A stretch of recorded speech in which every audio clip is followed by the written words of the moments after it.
All right, what's up, everyone? To another video of Full Speed Impulse, and I got some great news for you guys. We are back doing some Klx110 content.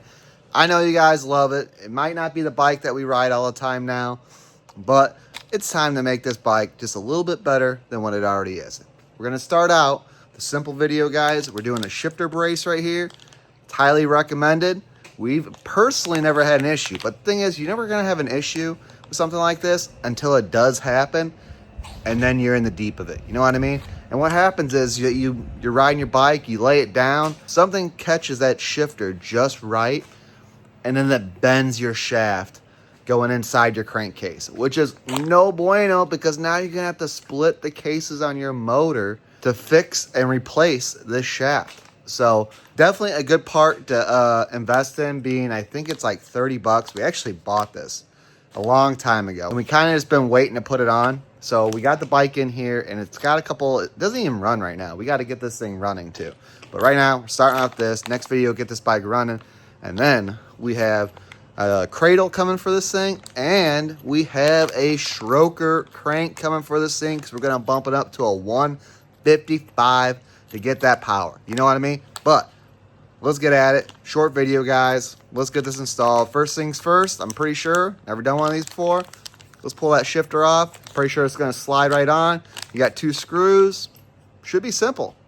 What could go wrong? All right, quick run through for anybody that maybe doesn't watch our channel. This bike here is a 2017 Klx110l. We got that UFO white plastic on it. It's fantastic. Bike graphics.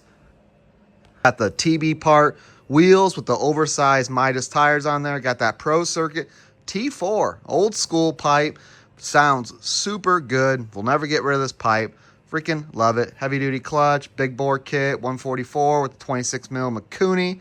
Got the TB parts extended heavy duty forks on the front, and then we have that DDM rear shock on the rear. That one is a 250 pounder, and we got that BBR swing arm on this thing. And besides that, we got that light bar, kind of old school, because before, you know, they didn't really do the clamps, so we used to drill into these things. But now they got these eBay lights, which we actually did a kit on our 230.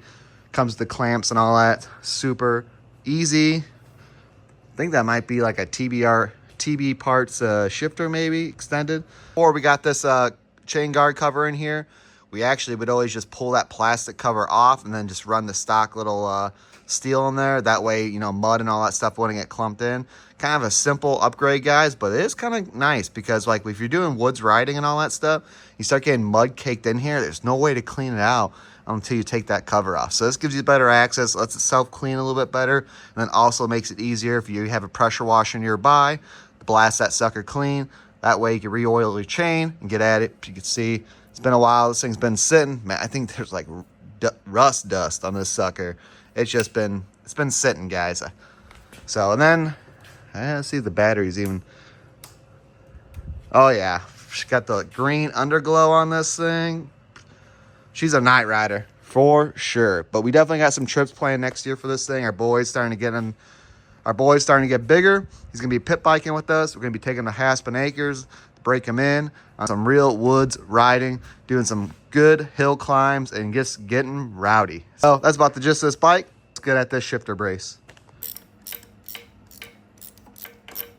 Gotta take this bolt all the way out. And then if it has a hard time coming out, just put a flathead in there. Spread that open a little bit, but I think we'll get ours. How does this... Okay, so looks like we'll have to take these 2 out here, and then these are going to be a replacement. Go to Allen instead. Son of a biscuit. Okay. Take this off. Take this one off.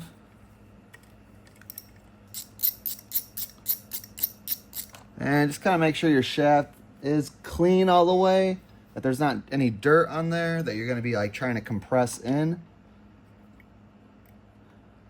Just like that. You can put a little Loctite on there if you guys want. Blue will be the preferred. I wouldn't do any red.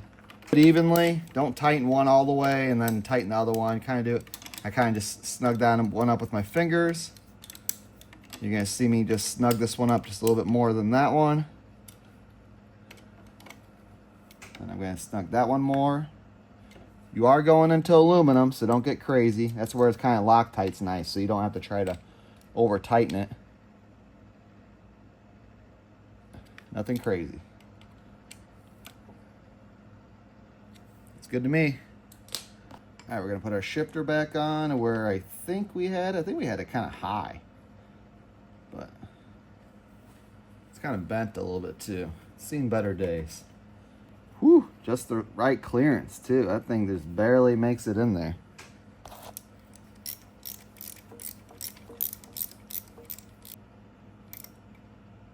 Nice and tight. Again, Loctite probably wouldn't be the worst thing. Oh, it kind of makes it a little firmer too. You don't have any slop anymore. Like, not that I really had slop, but you could probably feel maybe just a little bit of how I'd walk back and forth a little bit through that bolt. But now that sucker is tight. So maybe not just for bending that, but it just firms up your shifter too. We might be looking into these on all your bikes now. Oh, that's crisp. That's nice. Yeah. Okay, I can see that. I like it.